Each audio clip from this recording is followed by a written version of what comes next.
MLC కవిత arrest, Chevella MLA కాలే Yadaiah press meet, బీజేపూర్ రహదారిపై ధర్నా చేపట్టారు. MLA comments. కవిత అరెస్టును ఖండిస్తున్నాము. రాజకీయ కక్షతో అరెస్టుకు పాల్పడ్డారు. సుప్రీంకోర్టులో కేసు ఉండగా అరెస్టు చేయడం అనేది న్యాయమైన చర్య కాదు. వేల కోట్లు దోచుకుని దేశాన్ని విడిచిన వారిని వదిలి రాజకీయ కక్షతో చిన్న చిన్న కేసుల్లో ఉన్న వారిని అరెస్టు చేస్తున్నారు. చేవెళ్ల మండల కేంద్రంలోని ఎమ్మెల్యే క్యాంపు కార్యాలయంలో మీడియా సమావేశం. దీన్ని ఉద్దేశించి ఎమ్మెల్యే కాలే యాదయ్య మాట్లాడుతూ కవిత అరెస్ట్ అప్రజాస్వామికం, ఎమ్మెల్సీ కవితను అరెస్టు చేయడం అప్రజాస్వామికం, అనైతికమని చేవెళ్ల ఎమ్మెల్యే కాలే యాదయ్య మండిపడ్డారు. సుప్రీంకోర్టులో కేసు విచారణలో ఉండగా ఒక మహిళ హక్కులను కాలరాస్తూ రాత్రి సమయంలో అరెస్టు చేయడం బీజేపీ నీచ రాజకీయాలకు పరాకాష్ట అని ఫైర్ అయ్యారు. రాష్ట్రాలకు మోదీ వచ్చే ముందు ఈడీ వస్తుందన్న నానుడే కవిత అరెస్టుతో నిజమైందని ఎద్దేవా చేశారు. మోడీ ప్రభుత్వం రాముని పేరు చెప్పుకుని రాజకీయం చేస్తుంది. రామ మందిర నిర్మాణానికి నా వంతుగా నేను ₹1,16,000 ఇచ్చినా నాకు కూడా అక్షింతలు ఇవ్వలేదు. నేను పార్టీ మారతానని సోషల్ మీడియాలలో ప్రచారం అవుతుంది.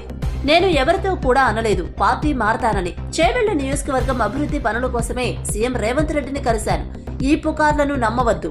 బీఆర్ఎస్ నాయకులు, ముఖ్యంగా కార్యకర్తలకు ఎప్పటికీ అండగా ఉంటారని అన్నారు. పార్టీని వీడిన వారిని నేనెప్పుడూ కూడా విమర్శించడం లేదని అన్నారు. మా పార్టీ నాయకురాలు, తెలంగాణ ఉద్యమ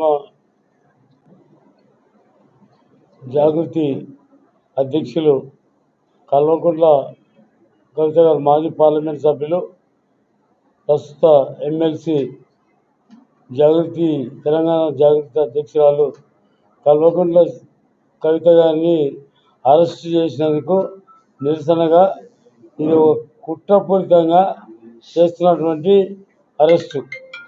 ఒకటి, మనము సాయంత్రం పూట పోలీస్ స్టేషన్లో పోతేనే మహిళలకు ఒక ప్రత్యేకమైన గౌరవంతో మహిళలు ఎవరు కూడా పోలీస్ స్టేషన్లో ఉండొద్దని చెప్పేసి వదిలిపెడతారు.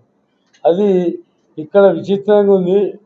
మరి మహిళని చూడకుండా కూడా ఇవాళ శనివారం, ఆదివారం అని చూసి మరి సాయంత్రం పూట అరెస్ట్ చేయడం చాలా దారుణమైన చరిత్ర. 10 సంవత్సరాల్లో కూడా టీఆర్ఎస్ ప్రభుత్వం ఈ విధంగా కక్షపూరిత కార్యక్రమాలు చేసింటే మిగతా ఏ పార్టీలు కూడా లేవకుండే. ఇవాళ తెలంగాణ రాష్ట్రం సాధించిన తర్వాత ముఖ్యమంత్రి కేసీఆర్ గారు తెలంగాణ రాష్ట్రంలో ఉన్న ప్రతి ఒక్కరు నా బిడ్డలే అని చెప్పేసి మరి 10 సంవత్సరాల నుంచి మరి ఇలా అనేక సంక్షేమ కార్యక్రమాలు, అనేక అభివృద్ధి కార్యక్రమాలు పెట్టి ఈ రాష్ట్రాన్ని ముందుకు తీసుకుపోయిన నాయకుడు ముఖ్యమంత్రి కేసీఆర్. ఏదో కొంత తప్పిదాల వల్ల ఓడిపోవడం జరిగింది. మరి ఇలా ఒక మహిళని గౌరవించకుండా సాయంత్రం పూట రాత్రి తీసుకుపోయి అరెస్ట్ చేయడం చాలా దారుణం. దీన్ని తీవ్రంగా ఖండిస్తున్నాం.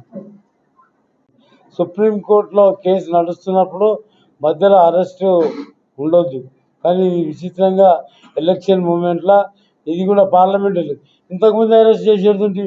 ఇంతకుముందు కూడా 6 నెలల కింద కూడా ఈడీ హడావిడి చేసింది. అప్పుడు అరెస్ట్ చేసేది. అప్పుడేం చేయాలి?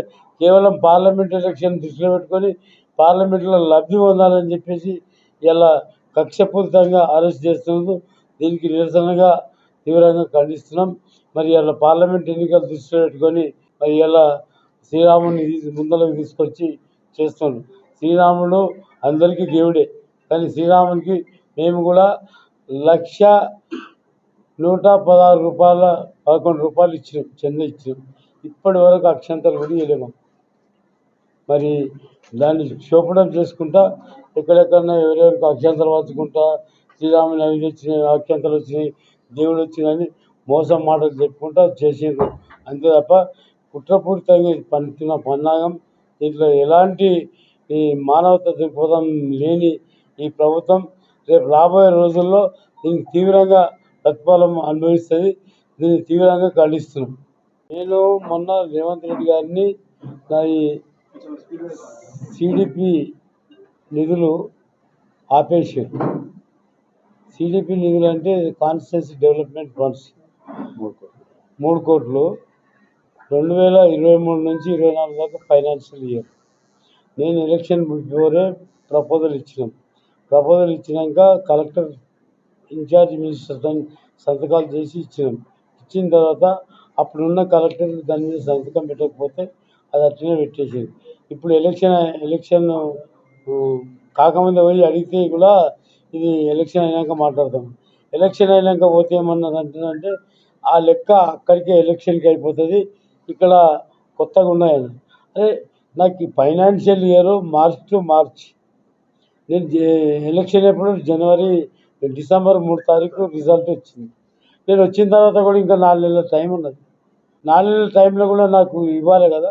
మరి ఎలక్షన్ టు ఎలక్షన్ అంటే ఇంకా ఓడిపోతే ఎమ్మెల్యే ఉంటే ఆయన ఇవ్వకుంటే నడుస్తుంది.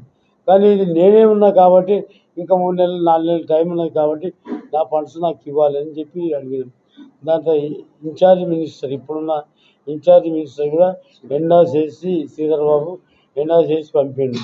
ఫైనాన్స్ మినిస్టర్ కూడా చెప్పిండు, లేదు మాకు గవర్నమెంట్కి ఆర్డర్స్ సీఎం గారు వద్దన్నారు, ఆపమన్నారు అని చెప్తే సీఎం గారిని కాన్స్టిట్యూన్సీ డెవలప్మెంట్ ఫండ్స్ గురించి కలవడం జరిగింది.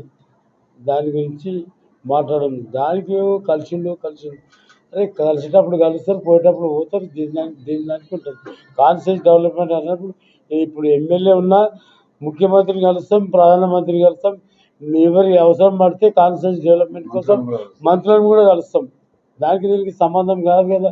మీడియా చిత్రీకరణ బాగలేదు.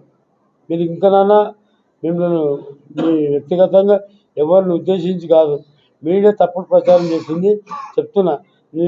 మీ కారణాల వల్ల మన శంకరపల్లిని నిదర్శనంగా తీసుకోండి. ఎప్పుడైనా మారిపోండి, తప్పుడు వార్తలు రాయొద్దు. ఎప్పుడైనా ఒకసారి దొరుకుతారు, అప్పుడు తప్పకుండా పనిష్మెంట్ ఉంటుంది. కాబట్టి తప్పుడు వార్తలు రాయొద్దు. వాస్తవంగా ఏదన్నా అడగండి. ఇట్లా అడుగుంటూ చెప్తున్నా. బాగా చెప్పిన తర్వాత వివరణ, ఏదన్నా వార్త వచ్చినప్పుడు వివరణ తీసుకోవాలి. వివరణ తీసుకొని వేస్తే మీకు మంచిగా ఉంటుంది, మాకు మంచిగా ఉంటుంది. కాబట్టి రేపు పొద్దుగల ఇప్పుడు రంజిత్ రెడ్డి గారు నాకు చెప్పలేడు, నేను ఆయనతో మాట్లాడలేదు. రేపు ప్రభుత్వం రంజిత్ రెడ్డి గారు ఎంపీ గారు ప్రస్తుతం ఎంపీ ఉన్నారు కాబట్టి ఆయన కూడా ముఖ్యమంత్రిని కలుస్తారు, మంత్రులను కలుస్తారు, ప్రధానమంత్రిని కలుస్తారు. కాన్స్టిట్యూన్సీ డెవలప్మెంట్ కోసం ఆయన ఇంకేమైనా ఫండ్స్ ఉంటే కూడా ఇవ్వడానికి కలుస్తాడు. కానీ మీరు పూర్తిగా కలిసిన తర్వాత మాట్లాడాలి.